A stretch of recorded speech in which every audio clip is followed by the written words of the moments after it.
What's up guys, so I had a request to do the best budget smartphones with a fingerprint scanner under the display. We're going to stay in that $200 to $300 price range. We're not going to go over $300. Starting with the Xiaomi Mi A3. This is a phone we have not covered on the channel. It has a plastic body, but it still looks really nice. You have a Super AMOLED display. It is a 6-inch display. It is a 720p plus display, 286 for the PPI.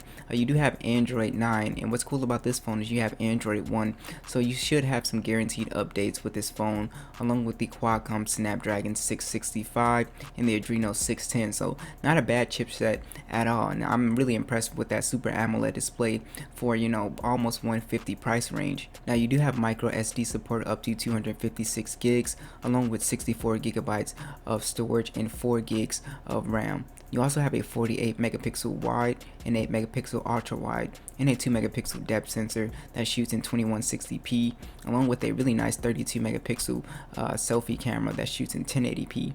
This phone does keep the headphone jack as well, which is always nice to see, and you even have an infrared port on here, which is pretty cool, along with USB Type-C, Bluetooth 5.0.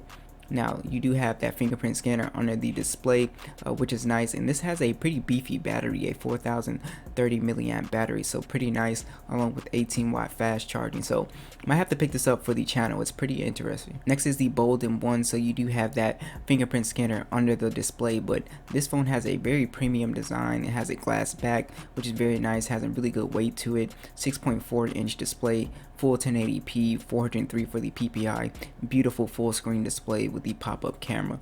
You also have Android 9, and it's planned to get Android 10, along with the Helio P70 processor and the Mali G72 GPU. It's plenty enough to game and multitask and stuff. So this phone, I didn't really have any slowdowns with. You do have micro SD support up to 128 gigs, along with 128 gigabytes of storage, which is very awesome. 4 gigabytes of RAM as well. So you have dual camera setup on here, a 16 megapixel and a 5 megapixel depth sensor. I just wish this had the ultra wide instead of the depth, but it's still a really decent camera for the price. Shoots in 1080p. The pop-up camera is 13 megapixels, also shoots in 1080p. This phone keeps the headphone jack. You do have USB Type-C, and you also have a 3500 milliamp battery with 18-watt fast charging that will get you through the day, no problem.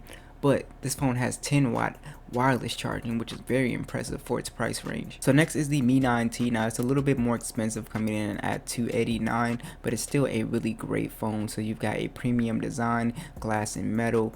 You have an AMOLED display, 6.39 inches, full 1080p, no notch, 403 for the PPI. This has the in-display fingerprint scanner. You also have Android 9, and it will be getting Android 10 on top of MIUI 11, so that's very nice. The Snapdragon 730 is pretty good. I was able to game on it just fine, didn't have any heating issues, along with the Adreno 618. So this phone does not have expandable storage, which is weird, but you do get 64 gigs of storage and 6 gigs of RAM.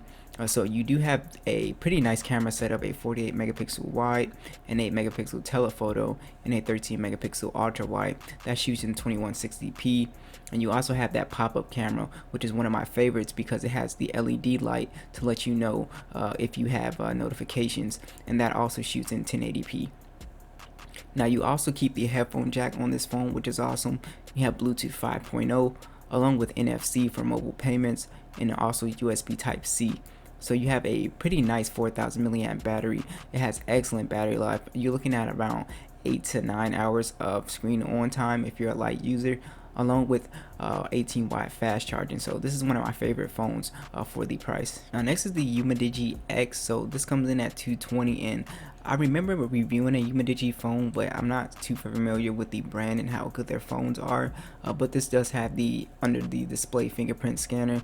You have a 6.35 inch display, the little water drop notch on here, which is pretty nice. It is AMOLED, which is great.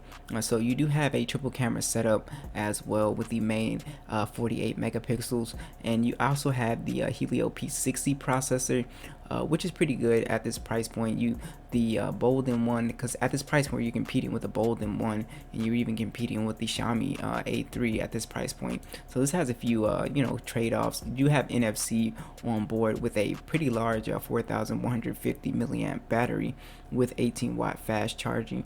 You do have global bands and dual 4G LTE. Android 9, and I'm thinking this should get Android 10 as well.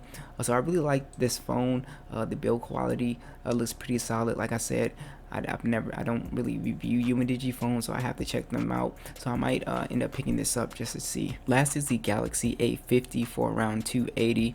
So this is also another really good smartphone. I use this as my daily driver for a while. So you have the Super AMOLED display, very beautiful, 6.4 inches, 1080p, 4:3 for the PPI. This has the under the display fingerprint sensor.